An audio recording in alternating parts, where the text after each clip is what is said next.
1, 2, 3, 4.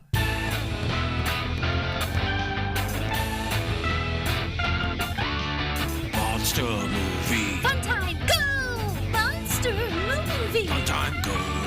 Monster. Movie. Fun time. Go! Monster movie. Fun time, go. With Precious D and Honeybee. Fun time, go! Hello, boys and girls, ladies and gentlemen, friends and neighbors. Welcome to Monster Movie Fun Time Go. I'm one of your hosts, Precious D. And I am the other one of your hosts, Honey B. Welcome or welcome back. Today we are talking about Terror of Mechagodzilla. It is the end of an era. Oh, man. This is the last Showa Era Godzilla film. The actual Showa Era is not over yet, but the Showa Era of Godzilla is over. And technically, the first of what is generally called the Heisei films is technically in the Showa Era. Okay. The Showa Era is the era of the reign of the emperor we would commonly refer to in America as Emperor Hirohito, the guy from World War II. It lasted from December 25th, 1926 to January 7th, 1989, when he died. But Godzilla Returns came out in 1984, which is still technically in the Showa Era, but people tend to retroactively refer to that revival of Godzilla as Heisei Era. Okay. So, there you go. A little trivia for you guys. Yeah. I hope you're taking notes. This will be on your quiz Monday. This is the 15th film in the Godzilla franchise and is a direct sequel, sort of, to Godzilla vs. Mechagodzilla. 15? Really? Yeah. Have we watched 15 Godzilla films? I believe so. Wow. That depends. I guess I'm not sure if they're counting Mothra's own movie as part of that, and Rodan. They might be counting Rodan and Mothra as part of that franchise, as part of those 15 films. Not sure, but yeah, we watched a lot. It was directed by Ishiro Honda, being brought back for one last time. Yay. This was the last motion picture he directed. We love you, Ishii. Music by Akira Ifukube, and he actually wrote some new music for this. They didn't just recycle old stuff. It's 83 minutes. The budget was $1.2 million, and the worldwide box office was $20 million. Damn. So not too bad. It stars Katsuhiko Sasaki as Akira Ichinose. I believe we saw him as a different character in the last movie. Tomoko Ai as Katsura Mafune. Akihiko Harata as Dr. Shinzu Mafune. He was playing a different doctor in the previous movie. He is now playing Peter Cushing's version of Doctor Who in this movie. He's a straight up mad scientist in this one. He really, his mad scientist laugh is so, it's very Yes, he is both insane and angry. So he is a mad scientist on all. By vengeance. Katsumasha Uchida as Jiro Murakoshi, the Interpol agent. Goro Matsumi as Mughal, the black hole alien leader. I believe he was the alien leader in the previous movie. Black hole alien leader. And next on stage 3. They're from the black hole alien leader. They're from the third planet in the black hole or around the black hole. It makes no it makes no goddamn sense. Toro Ubuki as Tsuda, black hole alien lieutenant.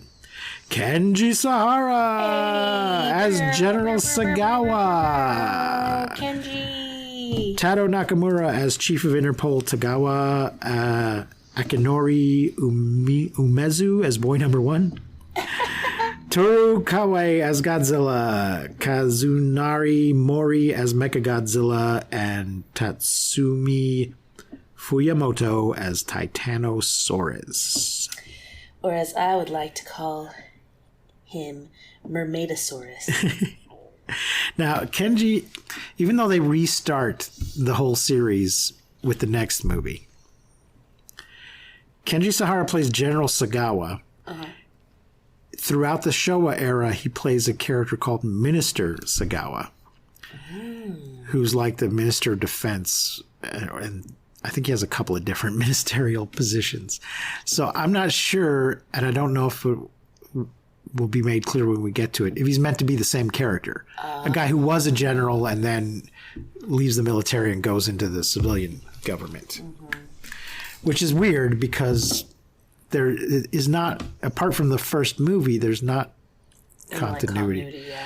In fact, I think it's a total, I don't know. We'll get to that when we get to that. I'm not sure if it's a total reboot or if it's one of those, well, the first movie happened, but none of the other ones happened. I forgot.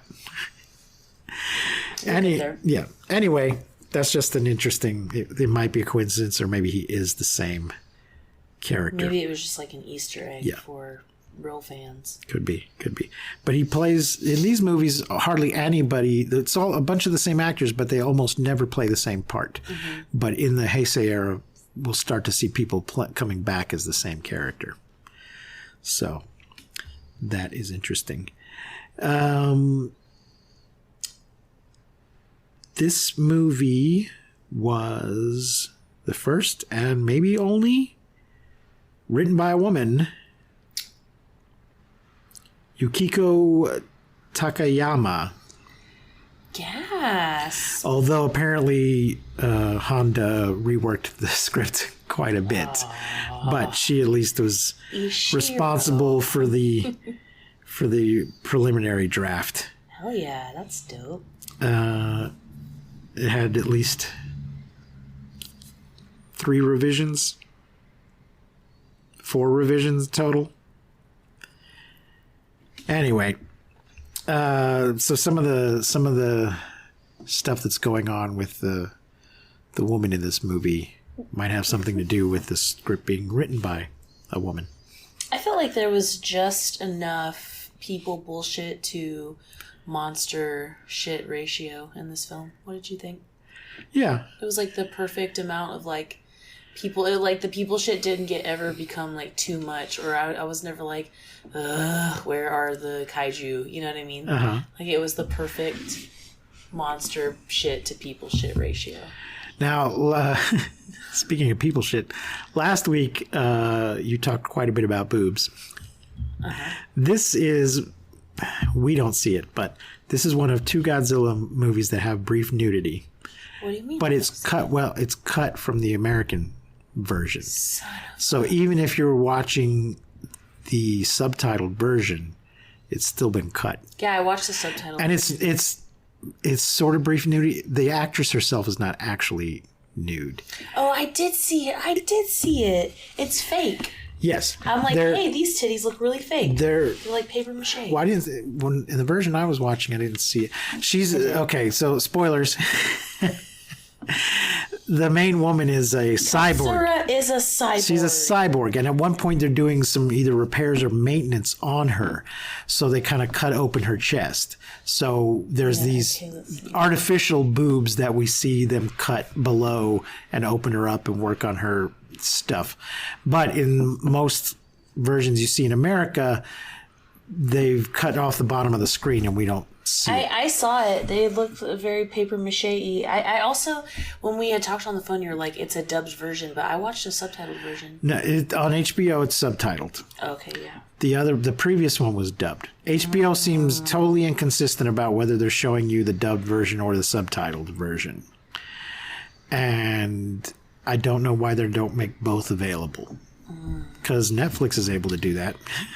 Yeah, see, look. Woohoo! More titties, even though these look very fake, obviously. Yeah. Well, I would watch part of it on HBO and I watched part of it on my Blu-ray, so maybe I just didn't see them. Titties are the best.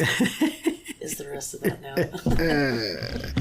And apparently there is some brief nudity in 1994's Godzilla vs. Space Godzilla, but we're not to that yet. Yeah, it's when they're putting Mechagodzilla 2's control device inside of her. which doesn't, I don't know. Maybe I kept falling asleep during this movie. It's not the movie's fault. It's really good. I just kept trying to watch it at the wrong time. So it took me several attempts to start watching it too late at night. I tried to watch it on my break at work, and I just kept conking out. So maybe I just fell asleep during the poops. Maybe you did. But it is true in most versions in America that scene's been cut, or they just have chopped off the bottom of the screen so you don't see what's really going on. You see that they're operating on her in some way, but you don't see. Ooh, those cuts. Ooh. So let's go into the plot from Wikipedia. Thank you, Wikipedia.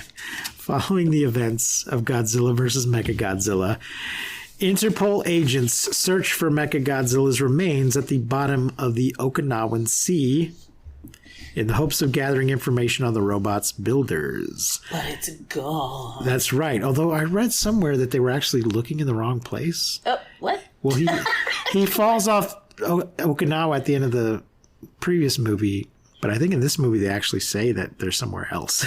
So, no wonder. Shit. There's a...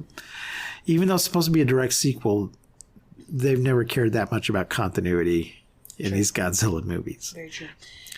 By the way, we start this movie with the last fight between Godzilla but and Godzilla. In the credits they give us clips of pretty much all the fight scenes from the previous movie, but none of the actual plot. Yeah. So they don't I just thought it was weird that they don't recap the plot at all. They just show a bunch of fights out of context. Yeah, well, look at Godzilla flex and bust out of these missiles. It was good. I really loved, and then we got to see him throw Mechagodzilla into the ocean like robot confetti. Right. So they're trying to find it in the hopes of gathering information on the robot's builders, the alien simians. Remember, they had shitty Planet of the Apes knockoff masks. Mm-hmm. However, their submarine is attacked by a giant aquatic dinosaur called Titanosaurus, and the crew vanishes. So we start with pretty lady in a green dress on the beach. Mm-hmm. And she seems to be seeing through the water to the submarine. Tiny toy sub. Yeah, and it's not at all clear what is happening. If she's got bionic eyes that are letting her see below the surface, or if she is psychically seeing what's happening. Yeah, it's unclear. But what we find out later is she's actually controlling Titanosaurus. Because she's a godforsaken cyborg. Interpol launches an investigation into the incident because that's what Interpol does, apparently. It's not at all what they do. With the help of marine biologist Akira Ichinose. They trace Titanosaurus to a reclusive mad scientist named Shinzo Mifune, who wants to destroy mankind because they mocked me. This is where the continuity doesn't really work. He had a theory about dinosaurs and controlling sea life and stuff. And we see just sort of still photos of him back at that time, because now he's like a gray-haired guy with a big gray mustache. Yeah. So we see flashbacks to younger. It looks like his colleagues are physically attacking him because they're so mad about his theory. But the thing is, at the time that this was happening, in the time period indicated, Japan had already encountered Godzilla and Rodan and Anguirus and possibly Mothra as well. So for some scientists to say, hey, there might be another dinosaur, it would not be that outrageous. And everyone's like, no way. Yeah. So it makes no sense that they're that upset about his theory that they're going to punch him in the face and knock him down. And so... But they don't care about continuity, so that's the story. So he's actually like faked his death and is secretly working on crazy scientist shit.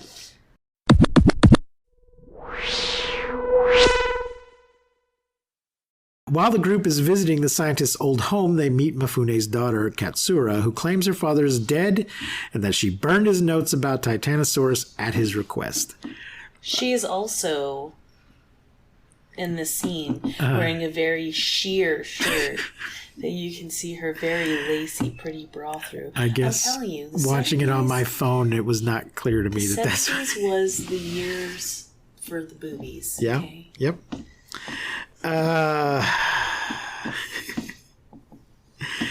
Let's see. Unbeknownst to Interpol, the living Mifune is visited by Tsuda, an aide to the simian leader, Mughal. So she goes downstairs and is like, hey, these Interpol guys were just looking for you, Dad.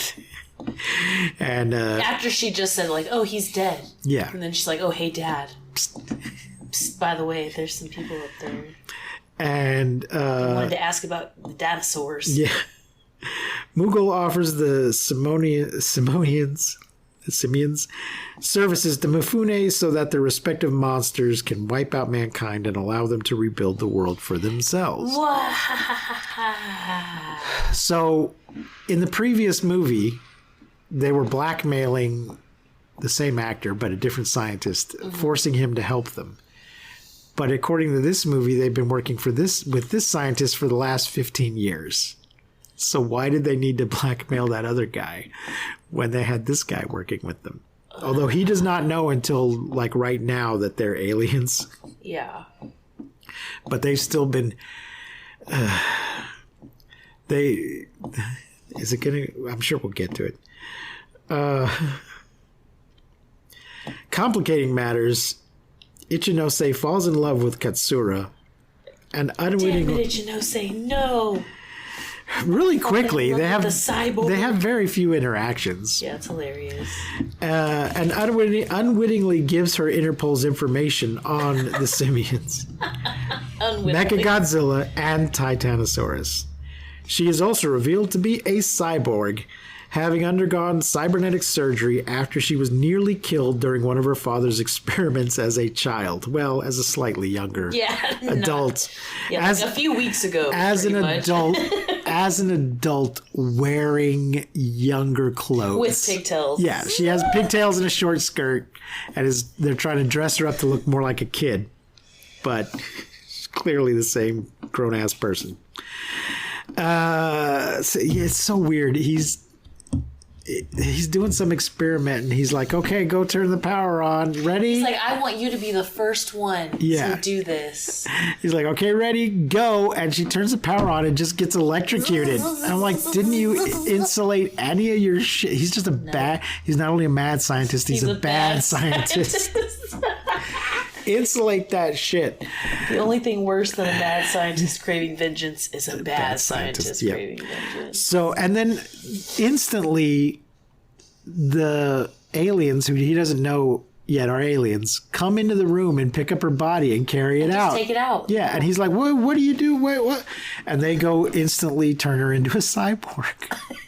With no permission. They don't have any. They don't ask. Yeah. They don't anything. They can't just use a defibrillator to shock her heart back into service. They gotta turn her into a cyborg. And there's also an implication that they've not just turned her into a cyborg, but almost a total robot. Mm-hmm. In that they talk about her having a cold heart. They act like she is a robot duplicate, rather than a human who's been given some cyborg parts. Yeah. For sure. Because there's all this, who could ever love you, a cyborg with your cold heart? And she's like, oh, I'm just a cyborg. I'm like, that's not what that means. So they act like she's a Stepford wife, that she's just a replacement, a robot replacement for the daughter, rather than the daughter that's been fixed. So I don't think they really know what they're talking about. Yeah. What? Hilarious.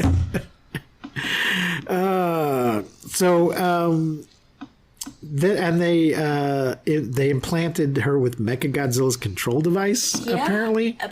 So she's both controlling Titanosaurus, which she may or may not just be doing psychically, that's unclear, but she also has like a remote control for Mechagodzilla. And at some point, she's controlling them both at the same time. Yeah. It seems like a lot. It does. Additionally, an impatient Mifune releases Titanosaurus on Yokosura without the aliens' permission. While Interpol discovers the dinosaur is vulnerable to supersonic waves, Katsura destroys their supersonic wave oscillator. Meanwhile, Godzilla arrives and easily defeats Titanosaurus, causing the latter to retreat. Yeah. I really liked Titanosaurus. I did too. I liked his design. I thought he looked really great. And I love the camera angles in this film. Like the pans that we have. They're so good. Well, they also did a lot of upward shots against the actual sky, not just the studio painted sky. When he first comes up out of the water, to try to make him look like he's actually big, and they hadn't really done that kind of stuff up till now. They should have been doing it all along. Yeah, I said, "Oh, this thing is so dope, kind of mermaidy, kind of Godzilla-y." Yeah. When Ichinose visits Katsura, the simians capture him and force him to watch as they unleash Mechagodzilla 2. Electric Boogaloo. They've retrieved his body, and he's sort of a repaired Mechagodzilla, really, not a completely new one. Yeah, he looks awesome. The scene where it's where he's like not activated yet. He's just like in there in the garage. In the garage, and they show like the little people at his feet. Yeah, it really reminds me of like Transformers. Like kind of where they took some. Did you hear that? Yeah. Oh. I thought I heard voices. Same. Is there anybody at the door? I told John we were.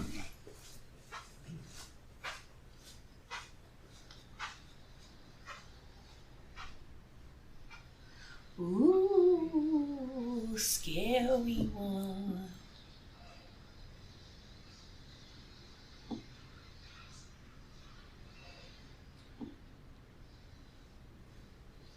No? No one at the door? Weird.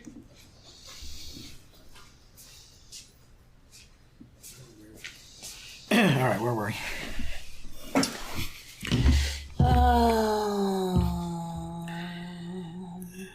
We were talking about how cool... Mechagodzilla 2. They force him to watch as they unleash Mechagodzilla and Titanosaurus on Tokyo, while Interpol struggles to repair the wave oscillator. And the Japanese armed forces struggle to fend off the monsters. Godzilla arrives, but is initially outmatched until Interpol distracts Titanosaurus with the repaired wave oscillator, allowing Godzilla to focus on Mechagodzilla 2. Interpol agents infiltrate the aliens' hideout, rescue Ichinose, and kill Mifune and many of the aliens. Damn. And excuse me. At some point, they kill one of them, and his face comes off, but it's not the same monkey mask from the last movie. Which I was thankful for. Well, it just was weirdly inconsistent. Why? Yeah, and did the alien leader die in the last one? Because it's the same alien leader. I don't think he did. Okay, maybe not. I don't remember. I've slept since then. Mummy and Mecha, attack! The Tiny Toy City is glorious in this too, like all the little shots that they have. Really good. Like when there's like a boom, and there's all the Hot Wheels like toys on the streets, and they're just like. I think they sorry, Jesus. They did spend some more money on this one. Like in the last one, it was a lot of clips from previous movies, right, yeah. And most of the fights were just in a desolate clearing with no models. And we actually got some fights in a city this time with some models. So they did spend some money for. It's so cool. Godzilla shows up to kick ass and do his thing. Yeah, I loved all the panning, all the camera angles, all of where it would pan all three kaiju and they're fighting. Yeah. So cool. It was so good. The remaining simians attempt to escape, but Godzilla shoots down their ships with its atomic breath. Yeah. The wounded Katsura shoots herself to destroy Mechagodzilla 2's control device. Well, first one of the aliens shoots her in the shoulder. And what's his name? Ichinose is holding her. He's like, "Oh, don't die. I love you. I don't She's care." Like, "You have to destroy me." And he's like, "No, you're a real boy." He's like, "I don't care that you betrayed me and all of humanity and whatever. I still love you. I don't care that your insides are cold. Yes. So she reaches out her hand and grabs a gun lying nearby and shoots herself right through the controls and dies in Ichinose's arms. With the robot non-functional, Godzilla tosses it into a chasm before blasting it with its atomic breath, causing it to explode and get buried. At one point, he rips its head off again, but it keeps going. Yeah, I started chanting, like right before that, I started chanting, rip his head off, rip his head off. And I didn't think he was actually going to do it. But then he did, because he had to. Yeah. He had to rip his head off. We did the last time. But they were prepared. Yes. He was like already prepared. So the head kind of comes off more like a helmet, and there's still a little bulb. a little bulb inside controlling it. Until she shoots the controls and it stops. So it explodes and gets buried with the... Oh, at one point he gets buried. The two monsters knock him into a pit and cover him up, but then he comes exploding out of it after he wrestles a little. Surprise, motherfucker! Like a stripper out of a cake. With the help from Interpol, Godzilla then defeats Titanosaurus, who returns to the sea. So, there we go. Does Titanosaurus come back? Let me check. Godzilla bends Titanosaurus over and gives him the business and then cooks his ass. That's one of my notes. Okay, he will... Oh, and then they take the dead cyborg Katsura down to, watch Godzilla go back into the ocean? Like, why do they just carry her to the side of the ocean to watch Godzilla leave? I'm like, her leave dead that body? Poor dead body alone. Why are you lugging her around? Didn't he carry her up to like the top of the hill to look down onto the shore? It's a little weird. It's really awkward. I'm like, why are you carrying around that dead woman? Put her down. Let her rest. Titanosaurus will be back in Thunderball. No, in Godzilla Final Wars. Nice. It says stock footage cameo though. That's the one in 2004, which has almost everybody in it. Hell yeah. He's appeared in various video games and in comic books. Yeah, I really liked him. Yeah. But he's Mermiosaur to me. He's very, and then he had that like weird crab claw mermaid tail thing. Yeah, his tail opens up into a fin to help him swim better, I guess. But he also uses it to make a lot of wind. Yeah. He kind of looks like a seahorse a little bit. So,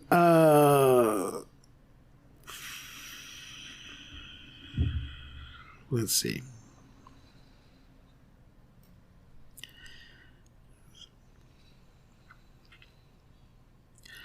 The Japanese title is Mechagodzilla no Gaikushu, literally Mechagodzilla's counterattack. But then they called it Terror of Mechagodzilla, and I think at some point it was released as Terror of Godzilla. Yes, in 1978 it was released in the US under Terror of Godzilla. Huh. It remains the least financially successful entry in the Godzilla franchise to this day. I love that. Is weird. I thought, I mean, what did you think was better between this one and the first one?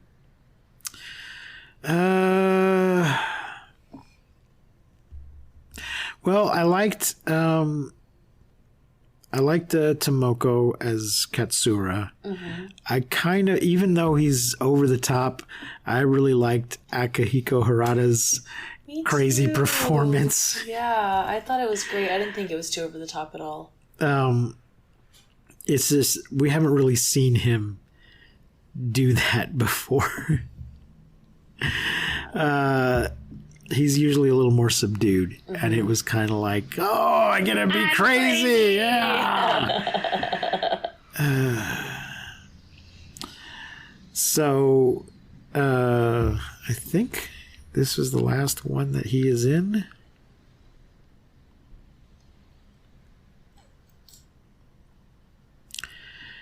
Yes, this is the last Godzilla movies he's in.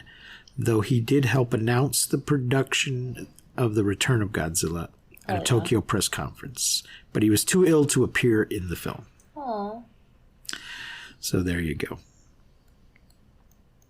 So which one did you like better between this one and the second? I mean, this one and the first one. Well, I like this one because it was less stock footage from previous movies. Put a little more effort into it. Yeah, there was way more effort for sure. With the kaiju, with the cameras, with the town. Yeah. It was. I thought this one was better for sure. Yeah. But this was the last one for quite some time.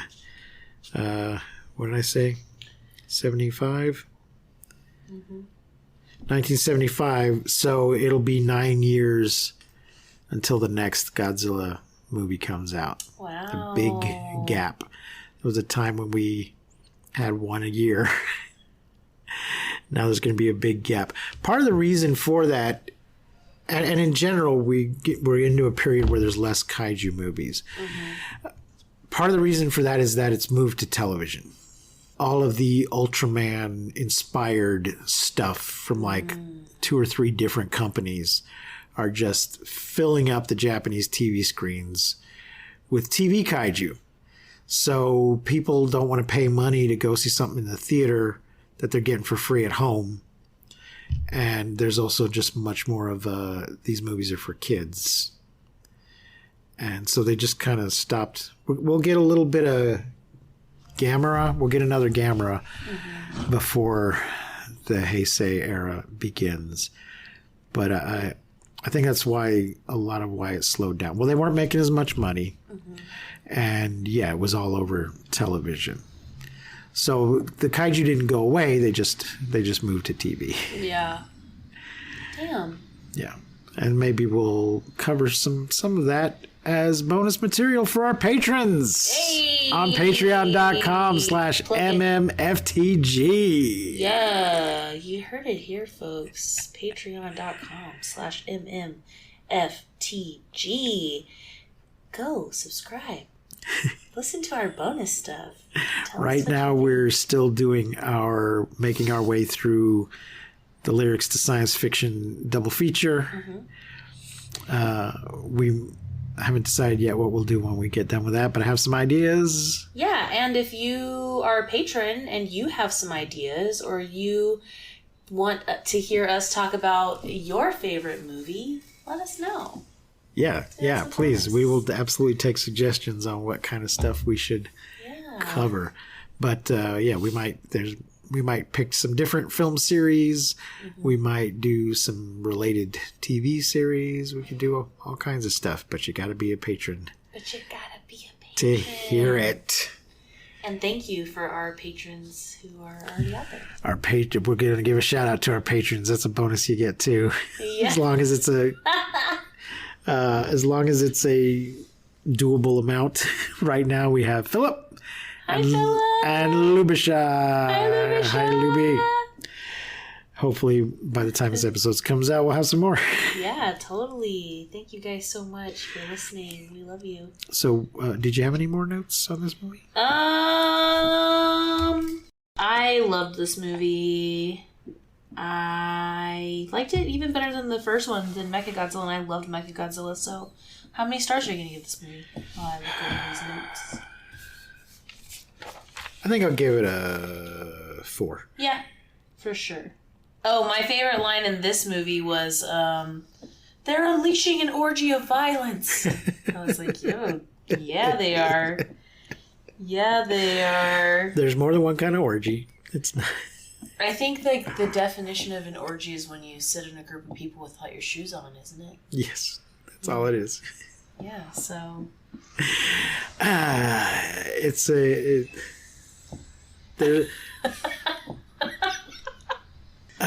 It's a wild party, but it could be the wildness could be violence. It doesn't have to be sexual. It could be a violent party. That's a schmorgy, what you're Schmorgy, thinking of. what I'm saying. You can have an orgy of violence. It's implies a lack of control and a lot of whatever it is going on. But it doesn't have to be a sex orgy. It can be a death orgy. It could also be a sexy death orgy. A sexual. I saw Death Orgy open for Metallica. They were great. Oh, yeah. Bennett. Anything else? I don't think so. All right, I guess that'll wrap it up for today. It's going to be another short one. We're in person again, and they always seem to come out shorter when we're in person. It's so weird. I can't figure out why. I don't know. I don't either. That doesn't make any sense. I don't know. Oh, well. Oh, well. I guess that'll do it for today, folks. Until next time, I've been Precious D. And I have been Honey Bee. Thank you for being here. Yes. Remember to keep calm and take shelter in basements. Please, don't misuse science. We won't see you, but you will hear us next time on Monster Movie Fun Time Go. Let's go. You've been listening to Monster Movie Fun Time Go. If you enjoyed the show, please rate and review us on your podcasting platform of choice. Our theme song is by the Texicano Folk Rock Punk featuring Lita Lopez.